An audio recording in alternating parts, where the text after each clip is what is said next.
This video was selected by Ikerochu on my Patreon. Thank you so much for supporting the channel and for always being such a wonderful person to talk to. When it comes to Hunter x Hunter, there are a few characters which always seem to stand out in the series, these being the ones with the most unique circumstances and often the ones who get the most development on screen. For most people that would be Killua, Hisoka, Chrollo, Gon, and the focus of this video, the Chimera Ant King Meruem. So, in this video I want to take a moment to talk about Meruem, his story, how he's used, and why people love him. Meruem was born into greatness, the perfect son of the Chimera Ant Queen who devoured countless species and mixed their genetic makeup together to create the ultimate being, completing it with the addition of humanity and Nen. From birth, he was cold and brutal, with his first actions being to tell his mother to shut up while he pried himself into the world prematurely. He was born through violence and was immediately told that he was above all others. Structurally, his worldview was developed with him at the peak, while the rest of the Chimera Ants followed and humanity was much further down. Yet despite this, humanity were the ones in power. It was humanity which had spread across the world and controlled it now. Much of Meruem's early life is a type of learning stage, with him trying to find his place and learning about the world. When he comes across humanity, he will coldly kill them without a moment's notice. He lived purely to dominate the world around him and to feast. And this feasting sometimes included his own subjects, though he did prefer humans, with the best case being someone who had Nen. Meruem is the strongest being alive to his knowledge, and from birth he was taught that power is everything, and as he is the most powerful, he was destined to become the ruler of the world. The strong will prosper and the weak will serve. Right from the gate, Meruem is painted to be this primal force of nature, and in many ways, he is. However, while people throw praise on Meruem's character and writing, it is rarely for the character that he started as. Instead, it is typically attributed to the growth that he undergoes and to the rise of his humanity. Very early on in Meruem's rule over the Chimera Ants, we see them take over the Republic of East Gorto, and it is a slaughter. They kill their way to the throne room of the royal palace, and then he has Pito taking control of the ex-dictator of the region and ordering all of the citizens in the nation to gather in the capital. Here, the ants perform a great selection, forcing people to awaken their Nen so they can become better food for their king. Meanwhile, Meruem begins studying strategy board games to gain a more tactical mind. He quickly learns the rules of each game that he plays and absolutely destroys every opponent he finds himself matched against. But everything changes when he's introduced to a blind girl named Komugi. She is the champion of a game called Gungi, and Komugi is the first opponent that Meruem is simply unable to beat. His whole system up until this point has been to learn the rules, learn the opponent's play patterns, and disrupt them. But with Komugi, with this blind girl who should be the most vulnerable, he cannot seem to get an edge. While Meruem has always been unstoppable and limitless in terms of physical power, here he is not perfect. He is not the strongest, and maybe, just maybe, there are different kinds of strength outside of physical power. As countless games with Komugi continue, Meruem never takes a single victory. But through these games he begins to gain a kind of care for Komugi. He looks forward to their games together, and while he is frustrated, he is also loving the change of pace and challenge.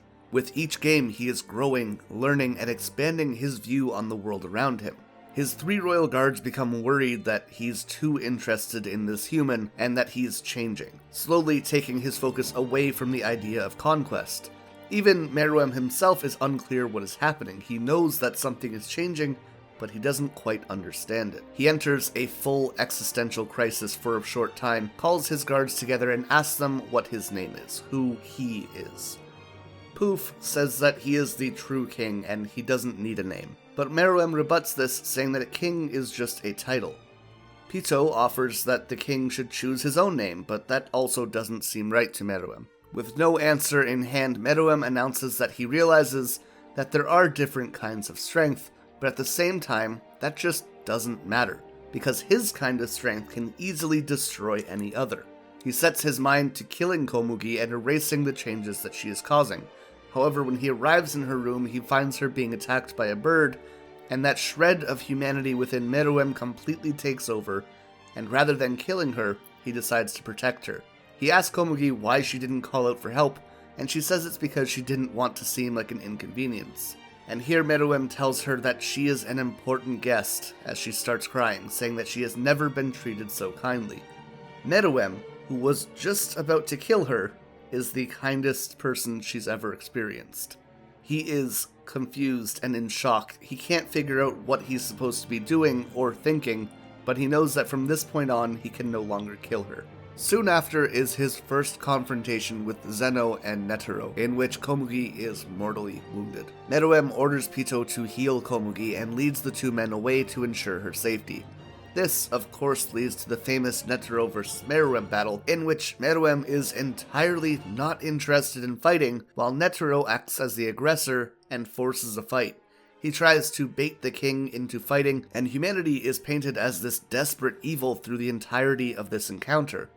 Of course, that comes into play a lot more once we get into Gon, but we'll talk about that shortly. Unable to defeat Meruem and unable to get him to fight, Netero finally offers to tell the king his name if the king is able to defeat him. The tide of the battle instantly shifts as Meruem overwhelms Netero, leading the old man to use a miniature rose to destroy and poison everything around him. Again, this is the moment where humanity overcomes and triumphs over the Chimera Ants, and the heroes are winning, right? Yet this is how the moment is painted. We've been watching Meruem become more human, learning and growing, and at this point, he was no longer the monster we first met. He was by now a very sympathetic character, largely due to Komugi. And now we were watching the actual humans forcing him into battle, attacking him while he was looking for some kind of peace, and fighting underhandedly, which of course leads to this famous drawing of Netero, humanity's champion at this point, which can only be described as nightmarish. The heroes were no longer the heroes, and the villain has become the victim. Despite Netero's best efforts, Meruem awakens shortly after, although his memory is now gone. When Poof and Yuppie meet up with him, they find the king that they had once admired, and actively try to avoid his recovery. But the king knows that something is missing and becomes obsessive. He eventually comes across Welfin, and fearing for his life, Welfin offers one word that stops Meruem's rage: Komugi. Meruem's memories flood back into his mind, and rather than retaliation for being lied to or for Welfin's outburst, Meruem wishes them the best and peacefully leaves to be with Komugi, again ultimately choosing peace. He finds Komugi, and with the understanding that the miniature rose had poisoned him, he chooses to spend the last moments of his life playing and losing at Gungi with her in a heartbreaking moment of silence, sadness, and darkness. He calls out in the dark, unsure if she's still there as he begins to fade away, asking for her to hold his hand and to stay by his side until he wakes up. She says that she will stay with him forever, and with the last of his strength, he asks her to call him by his name one last time.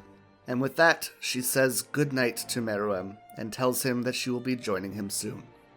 It is hard to say that there are any more human moments in the entire series. And yet, at the heart of this was this king that we knew to be a monster. The story of Meruem and Komugi is absolutely gorgeous. It is an amazing piece of writing and art that I think still hits hard even after all this time. However, this isn't exactly the only case in anime of monsters becoming more human. In fact, a year or so ago I made a whole video talking about these characters like Vegeta and Sesshomaru and the like, who go through this kind of arc, but I think that Meruem does it better than any other, and that's for a very specific reason. Many of these other characters will go through these changes in a vacuum. They will go through growth for growth's sake. But Meruem ties into the themes of the entire story, more specifically, the story of Gon. Meruem's transformation doesn't happen in a vacuum, and it is directly tied to Gon, which is interesting because these two never come into contact with each other. Gon was always a fairly bright character, and I don't mean that in an intellectual way right now, I mean it in a way that means that he makes the environment around him light up. Sure, he isn't always happy, and he definitely has a darkness to him, but Gon is often a symbol of hope that leads others through their own darkness. In many ways, leading into this arc, Gon is the most human character. He is flawed, he has hopes, dreams, goals. We watch him develop and grow and learn, But in this arc, something happens. When Pito kills Kite, Gon begins his fall into despair. And just as Meruem is a monster that ascends to humanity, Gon is a human who falls monstrously. The mirroring of these two in the Chimera Ant arc is flawless, to the point where we see them each taking the same poses, interacting with others in the same way, and making the same kinds of statements. If we saw Gon or Meruem do something, it is likely to see the other doing something similar thematically in this arc. So while these two characters undergo these changes independently of one another, we as the reader intrinsically are able to tie them together. The hope that we see drained from Gon is effectively siphoned into Meruem, and when we don't have anything to hold onto in the story because our protagonist has fallen, it is Meruem who becomes the easiest to reach out for. Simply having Meruem's redemption mirror Gon's degradation, or having him grow with Komugi into this tragic figure that we can sympathize for alone, wouldn't have been enough. It is the seamless tying together of these factors that made him something really special that no one has been able to forget. If you did enjoy this video, please consider leaving a like and subscribing to the channel for more anime content in the future. As I said, I want to give a big thank you to Ikerochu for selecting this video and just for being awesome all around. And of course, a big thank you to the rest of our patrons as well, with our Dai Yokai, Iffy Babes, Jacob Wiley, and Ikerochu, our Yokai, Amelia Hellman, NL Cruz, Janice Not Janice, and Joker Rose, and our Hanyo, Anthony Hogan, Kiwi Dog, Love the Kiwi, Michael Greco, Mochi Num Num, Morrigan E. Wolf, Nega Kitty, Savage Camel, Simon Electric, Suki Neko, and Ziv. Thank you guys so much for watching, and until next time, remember to stay excellent.